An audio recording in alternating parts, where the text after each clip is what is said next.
cada início de ano, o Brasil dá a impressão de parar para assistir pessoas comuns, e não tão comuns assim, vivendo dentro de uma casa lindíssima em pleno verão no Rio de Janeiro. A gente fala aqui, é claro, do Big Brother Brasil. Esse programa que parece extremamente simples no seu formato, mas que ainda assim nunca se esgota. Há 21 edições, os espectadores parecem ficar hipnotizados em frente à TV para ver o que poderia ser descrito basicamente como um programa de interações humanas. E o que há de tão fascinante em ver as pessoas interagindo?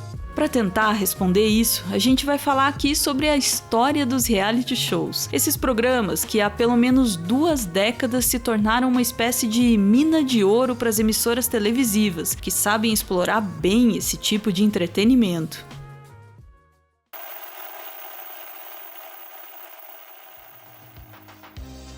Para começar esse vídeo, a gente vai focar primeiramente na definição mais óbvia. Reality shows são nada mais que shows de realidade, ou seja, são programas que se fundamentam na ideia de que aquilo que estamos vendo é real. Em outras palavras, que não estamos diante de uma ficção, uma história inventada, sem compromisso de correspondência com o mundo exterior. Essa é, sim, uma explicação rasa, já que você pode estar se perguntando agora o que é real e o que não é. Uma pessoa que é colocada numa situação totalmente adversa, como é a casa do Big Brother, está oferecendo algo real? Por isso, é preciso colocar mais uma camada aqui. Os reality shows não tratam apenas de mostrar algo do real. Eles têm a ver com ampliar a lente, ou seja, focar na exibição da intimidade das pessoas, naquilo que normalmente não conseguiria ser registrado por câmeras. Dito em outras palavras, os realities se fundamentam na exibição da vida cotidiana, ordinária, daquilo que acontece quando parece que nada de importante está acontecendo.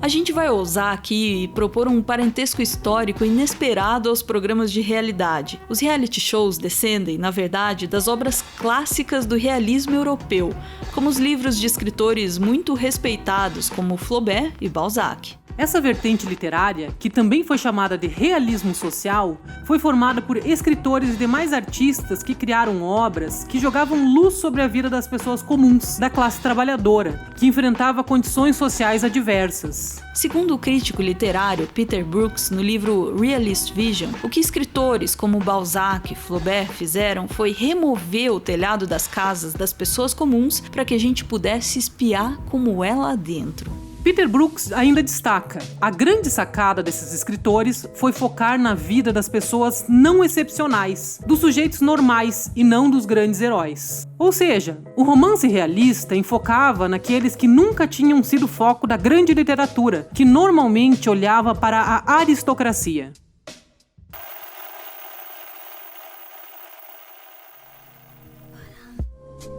E por que é que a realidade se expressa melhor na vida das pessoas comuns? Para tentar responder isso, a gente vai trazer outro pesquisador aqui. Em 1956, o sociólogo Erving Goffman escreveu uma obra chamada A Representação do Eu na Vida Cotidiana, em que ele defende várias teses muito interessantes sobre como nós interagimos uns com os outros. Aqui, a gente vai destacar um ponto central. Goffman defendeu que todos nós somos como atores, sempre representando papéis variados de acordo com as situações em que estamos. Por exemplo, um médico usa roupas brancas não apenas por causa da higiene, mas por questões de representação, pois ele vai parecer mais sério e confiável aos seus pacientes caso esteja vestido de branco, do que, por exemplo, se ele estiver vestindo vermelho ou preto. Mais um exemplo. Um professor vai usar termos diferentes e vai assumir uma postura em sala de aula que ele não utiliza em sua casa, com a sua família,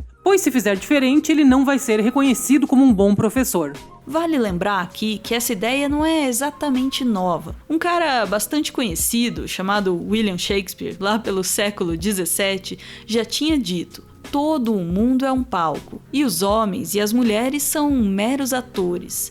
Eles entram e saem de cena, e cada um, no seu tempo, representa diversos papéis.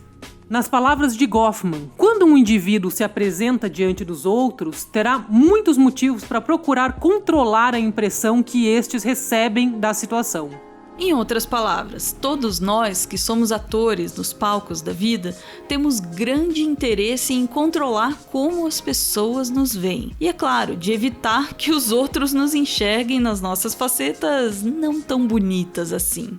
E já que estamos atuando o tempo todo, quando é que nós somos nós mesmos? Goffman responde: quando nós não estamos no palco representando, mas sim quando nós estamos na região das coxias, dos bastidores, atrás dos palcos. Esse espaço dos bastidores, ou seja, o espaço do descanso, é o único lugar em que conseguimos ser nós mesmos, quando achamos que não tem ninguém nos observando, quando podemos, por fim, relaxar do olhar alheio. Isso só acontece, claro, quando a gente está em situações de intimidade. E o que isso tudo tem a ver com os programas de realidade? Para responder isso, nós vamos voltar à questão inicial, quando a gente se pergunta qual é a realidade que dá nome a esse gênero televisivo. E a resposta é: a realidade é aquilo que acontece nos pouquíssimos momentos em que cada um dos participantes de um reality show sai de sua representação social e nos dá um breve relance sobre o que carrega de mais íntimo em si. E isso só consegue ocorrer, é claro, naqueles momentos do cotidiano, quando não conseguimos mais sustentar um papel, pois ninguém consegue atuar o tempo todo. Todo mundo precisa uma hora descansar, mesmo que esteja em uma casa cercada de câmeras. Toda a história dos reality shows no Brasil e no mundo, portanto, está conectada por esse ponto principal, que é a chance que a gente tem de ver algo que escapa desse grande teatro que é a vida. É a chance de beber dessa rara gota chamada de autenticidade.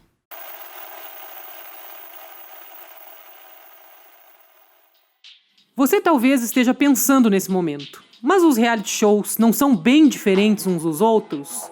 Bom, é claro que sim. A gente tem os reality shows de resistência, como o Survivor, que foi exibido no Brasil como No Limite, com pessoas que passam por provas extremas em algum lugar inóspito do mundo. Nós temos também os famosos reality shows de culinária, como o MasterChef e o Mestres do Sabor, em que os cozinheiros competem para ver quem é mais competente no seu ofício, ou pelo menos quem consegue lidar melhor com a pressão psicológica numa cozinha profissional.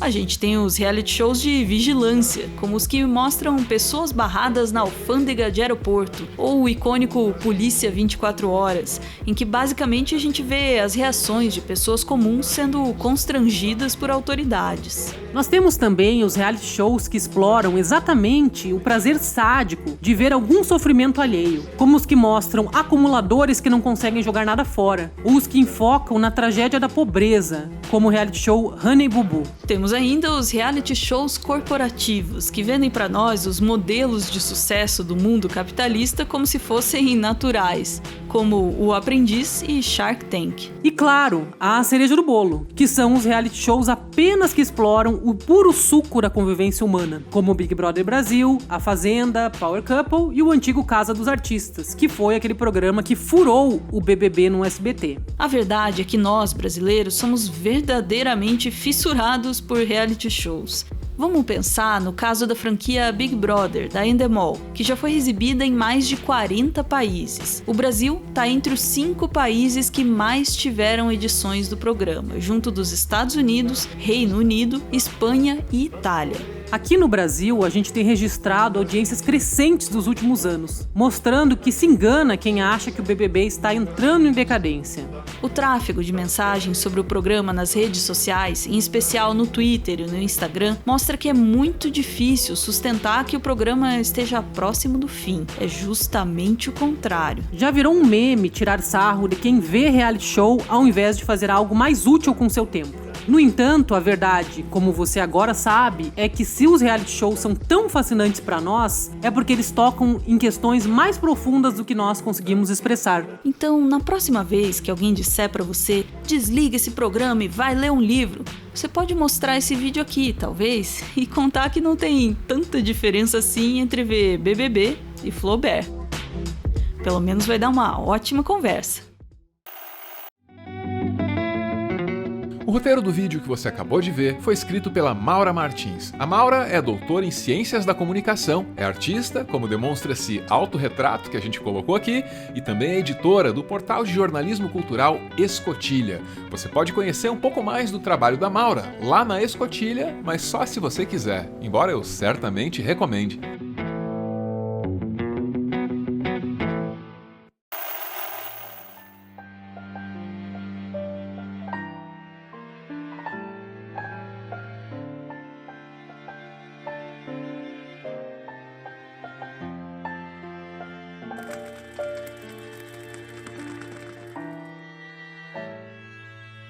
muito obrigado por ver esse vídeo até o final. O Meteoro é mantido graças a uma campanha de financiamento coletivo. Quem participa aparece aqui no finalzinho para receber o nosso agradecimento.